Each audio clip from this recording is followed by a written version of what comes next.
was 27 years old, I left a very demanding job in management consulting for a job that was even more demanding, teaching. I went to teach 7th graders math in the New York City public schools.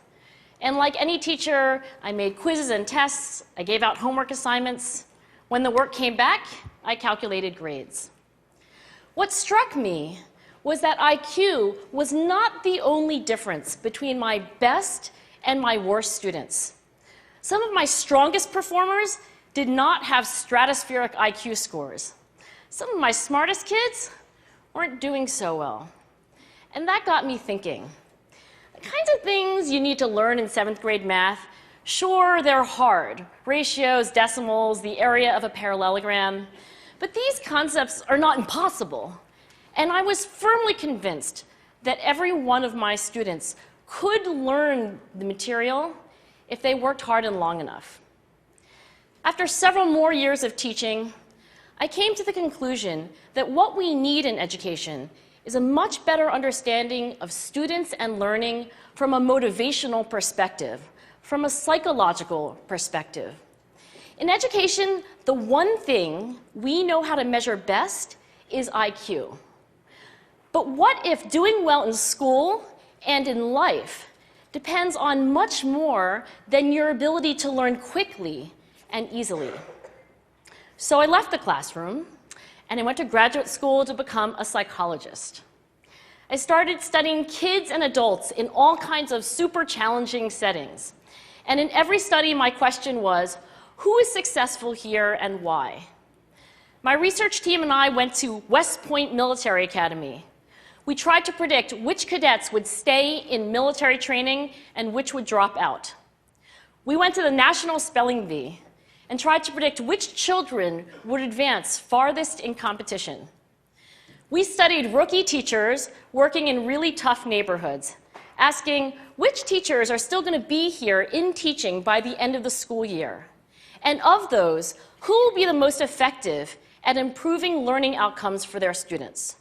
We partnered with private companies asking which of these salespeople is going to keep their jobs and who's going to earn the most money.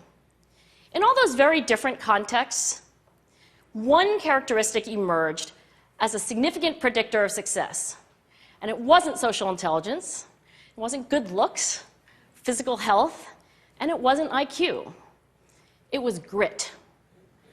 Grit is passion and perseverance for very long-term goals. Grit is having stamina. Grit is sticking with your future, day in, day out, not just for the week, not just for the month, but for years, and working really hard to make that future a reality. Grit is living life like it's a marathon, not a sprint. A few years ago, I started studying grit in the Chicago public schools. I asked thousands of high school juniors to take grit questionnaires, and then waited around more than a year to see who would graduate. Turns out that grittier kids were significantly more likely to graduate, even when I matched them on every characteristic I could measure, things like family income, standardized achievement test scores, even how safe kids felt when they were at school. So it's not just at West Point or the National Spelling Bee that grit matters, it's also in school, especially for kids at risk for dropping out. To me, the most shocking thing about grit is how little we know, how little science knows about building it. Every day, parents and teachers ask me, how do I build grit in kids? What do I do to teach kids a solid work ethic? How do I keep them motivated for the long run? The honest answer is, I don't know. What I do know is that talent doesn't make you gritty. Our data show very clearly that there are many talented individuals who simply do not follow through on their commitments. In fact, in our data, grit is usually unrelated or even inversely related to measures of talent.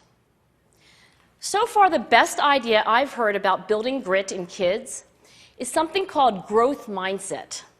This is an idea developed at Stanford University by Carol Dweck, and it is the belief that the ability to learn is not fixed, that it can change with your effort.